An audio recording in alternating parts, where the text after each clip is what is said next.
Guys আজকে আমি আমার একটা ছোট আইডিতে ঢুকি। আইডিটাতে আমার এক ছোট্ট কাজিন খেলতো, বাট আইডি কালেকশন যখন ঢুকি তখন দেখতে পাই বাইরে আইডিতে তো কালেকশন হিসেবে কিছুই নাই। ইবু গান কালেকশন হিসেবে আমার কাছে একটাও নাই। ডিসাইড করি যে আমি একটা ইবু গান বের করবো। যখন ডায়মন্ডের দিকে তাকাই তখন দেখতে পাই ডায়মন্ডেতে লাল বাতি জ্বলতেছে। আজকে আমরা যেটা করবো, আমরা একটা ইবু গান বের করবো এবং সেটি ম্যাক্স করার চেষ্টা করবো। হচ্ছে এই আইডিতে আমরা নিজের পকেট থেকে 1 টাকা খরচ করবো না। আর এই জন্য আমরা একটা থালা বাটি নিয়ে রাস্তায় বসে যাই ভিক্ষা করার জন্য। সারাদিন ভিক্ষা করে আমরা শুধুমাত্র 1 টাকায় জোগাড় করতে পারি। তো দেখতে পাচ্ছি আমি কিন্তু আসলে 1 টাকা পাইছি, কিন্তু আমাকে 1 টাকা দিল ঠিক। আমি ইউটিউবে গিয়ে সার্চ করি যে 1 টাকা দিয়ে আমি কিভাবে ইবু গান ম্যাক্স করবো। ইউটিউবে সার্চ করতে আমার সামনে এমন অনেক ভিডিও চলে আসে, সবগুলা ভিডিওতে ভাই টুর্নামেন্ট খেলতে বলে। বাংলাদেশ ইন্ডিয়ান সব ভিডিওতে সেম সিনারি, মানে সেম কাহিনী করতেছে। আমি জিমিনাইকে বলি যে ফ্রি ফায়ার গেমে 1 টাকায় ইবু গান ম্যাক্স করার উপায়। তার উত্তরে বলে ফ্রি ফায়ারে 1 টাকা ইবু গান ম্যাক্স করা শুনলে অসম্ভব মনে হলেও কৌশল বুদ্ধিমত্তা কাজে লাগে এটি সম্পূর্ণ সম্ভব। এখন সে আবার 3টা মাধ্যমে দিয়ে দিচ্ছে। এখন আবার বলে ভাই টুর্নামেন্টে প্রতিযোগিতা করো, বলতেছে এক্সট্রিম ট্যুর বিডি টুর্নামেন্টে প্রতিযোগিতা। টুর্নামেন্ট বিষয়গুলোতে সবচেয়ে বেশি স্ক্যাম হয়, অনেক টাস্টরে কিন্তু থাকে। জিমিনে বলতেছে মাত্র 1 টাকা এন্ট্রি ফি দিয়ে এক্সট্রিম ট্যুর বিডি প্ল্যাটফর্মে টুর্নামেন্ট খেলার সুযোগ আছে। এবং দ্বিতীয় যে অপশনটা দিল সেটা হইতাছে জুন পুশ। 3 নাম্বার দিছে যেটা grand master rank push service. এটা আবার কি আই থিঙ্ক অন্যজনকে গ্র্যান্ড মাস্টার পুশ করে দেওয়া। 4 নাম্বারটা আমার মনে হয় মেয়ে হইলে হয়ে যায়। বাই দ্য ওয়ে জিমিনে কিন্তু অনেক সময় মিথ্যা বলে। চলো এখান থেকে ডাউনলোড করে দেখি এটা কাজের কিনা। জিমিনের থেকে সরাসরি আমরা লিংকে প্রবেশ করলাম, extreme tour BD. Okay download. এখান থেকে কাজ দিতেছে না, তো ক্রোমে এসে আমরা সার্চ করি এক্সট্রিম ট্যুর, চলে আসে এটা ডাউনলোড করি। তো এখান থেকে জিনিসটাকে আমরা ইনস্টল করি আর ইনস্টল দিয়ে দিই। তোমাদেরকে সতর্কমূলক ভাবে বলে দিতেছি আর কি টাকা দিয়ে টুর্নামেন্ট খেলা কিন্তু লিগ্যাল না, কিন্তু অনেকের সাথে স্ক্যামও হয়। তো জিমিনের সাজেস্টে যাওয়ার পর দেখতে পাই যে আরে ভাই সত্যি তো এখানে 1 টাকা এন্ট্রি, 1 টাকা এন্ট্রি দিয়ে পার কিল 20 টাকা কেমনে সম্ভব। তো প্রথম ম্যাচে জয়েন করি, জয়েন করার পর তো আমি বইয়ে কাঁপতেছিলাম যে কেমনে কি সম্ভব। এখানে কিন্তু নরমালি রিভাইভের অপশন থাকে, বললে শেষ মানে একটা কিল করতে পারলে আবার 20 টাকা পাওয়া যাবে। বাহ। তো এখান থেকে আমরা একটা সেফ জায়গায় লেন করতে চাইতেছিলাম যে আমাদের আশেপাশে এনিমি না। টপ 10 করতে পারলেও কিন্তু ভালো একটা উইনিং প্রাইস পাওয়া যায়। তো আমি একটু সাইডে নামতেছিলাম আর কি। তো নামার পরে দেখতে পাই ফুট স্টেপ, আমার পিছনে এক এনিমি। এখন কিছু করার নেই, ওকে মাইরে এখান থেকে যাইতে হবে। তো এখানে যখন ওরা মারতে যায় আমি নামার পর আমি মোবাইলের মধ্যে কনফিউজ হয়ে গেছিলাম যে আমি কেমনে কি আরে মারবো। ওরা বেশ কয়েকবার ড্যামেজ দেওয়ার পর দেখতে পাই যে আমি নিজে এখানে মইরা যাই। এখন লবিতে ব্যাক যেতে হবে, এখন আমাদের 1 টাকা লস। আবার আমরা ভিক্ষা করতে বসে যাই, অবস্থা খুবই খারাপ। বিভিন্ন জুয়ারিরা এটাই করে সত্যি বলতে। তো আবার যখন ভিক্ষা করতে বসি তখন আমাদের অবস্থা খুবই খারাপ। ভাই দে ভাই 1 টাকা দেয়া দে,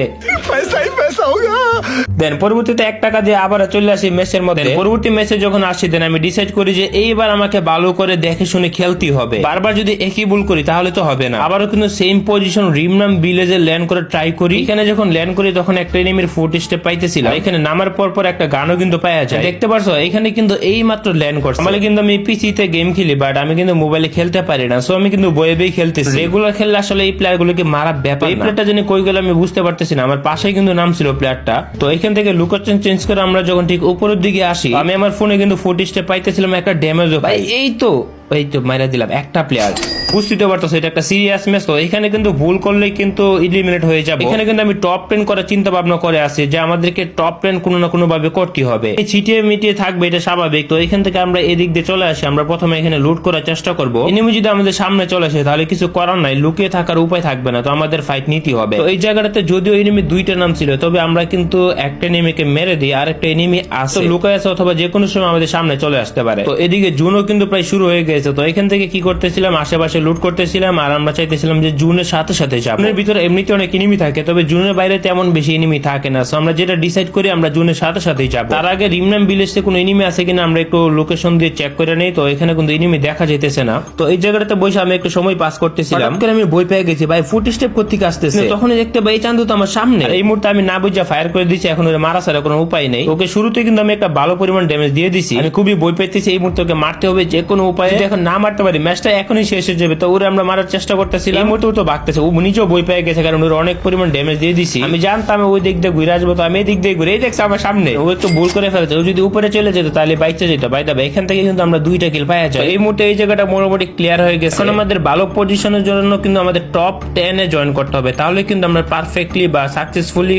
আমরা ম্যাচটা কমপ্লিট করতে পারবো। টপ 10 এ জয়েন হওয়া কিন্তু এতটা সোজা না। প্রত্যেকটা প্লেয়ারই কিন্তু চাইবে এখানে টপে যাওয়ার জন্য। সো আমরা যেটা ডিসাইড করি সামনে যদি কিল পাই তাহলে কিন্তু ওই কিল গুলো কমপ্লিট করতে হবে বা ওদের মায়ের সামনের দিকে যাইতে হবে। জুনটা দেখছো, জুনটা কিন্তু আমাদের আশেপাশে পড়ছে আর প্লেয়াররা কিন্তু অনেক বেশি কমে আসছে। এখনো পর্যন্ত 17টা প্লেয়ার সার্ভাইভ করতেছে। এই ম্যাচটা আমাদের কোনো না কোনো ভাবে কমপ্লিট করতে হবে। এখানে সেফ জায়গাতে বসে আমরা একটু চেক দিতেছিলাম যে এনিমি কই কই আছে। তো এখানে রিমনাম ভিলেজে চেক দিলাম প্রথমে, না এখানে কোনো এনিমি নেই। স্ক্যানার দিয়ে ক্লকটাও ট্রাই করি যে এনিমি আছে কিনা। যদি মিডলে আসে আমি ক্লকটারে শিফট করতাম, বাট এখানে এনিমি দেখাইতেছে, তো ওইখানে যাওয়া যাবে। চিপার মধ্যে আমরা একটু বসে বসে টাইম পাস করতেছিলাম। এরপর আমাদের সামনে যাই, এরপর যখন সামনের দিকে যাইতে থাকি তো এইখানে আবার গাড়ির সাউন্ড আসতেছিল। তখন আমার একটু বই কাজ করতেছিল। গাড়ির সাউন্ড আসতেছে মানে এখানে কিন্তু এনিমি আসার সম্ভাবনা খুবই বেশি। সাইড দিয়ে দেখা যাইতেছে এনিমি গাড়ি চালাইতেছে। তো আমি এখানে খুব তাড়াতাড়ি করে আমি চলে যাই এটার উপরে, তো কারণ উপরে না গেলে এনিমিটা বুঝতে পারবো না কোন দিকে। ওই জায়গাটাতে যেহেতু একটা গাড়ি দেখতে পাইছি তো ওই ফাইটটা অ্যাভয়েড করে আমরা এই সাইড দিয়ে চলে আসি। এর মধ্যে বলতে বলতে কিন্তু আমাদের টপ 10 হয়ে গেছে। এখন যত টপে যাবো ততই আমাদের লাভ হবে। এখান থেকে বলে আবার আমি শর্ট করে ফেলছি, যদি একটা এনিমি উপরের দিকে শো করতে। এই মুহূর্তে আমি চেয়েছিলাম যে একটা থার্ড পার্টি করবো, একটা কিল বের করতে পারলে তো 20 টাকা পেয়ে যাবো। তো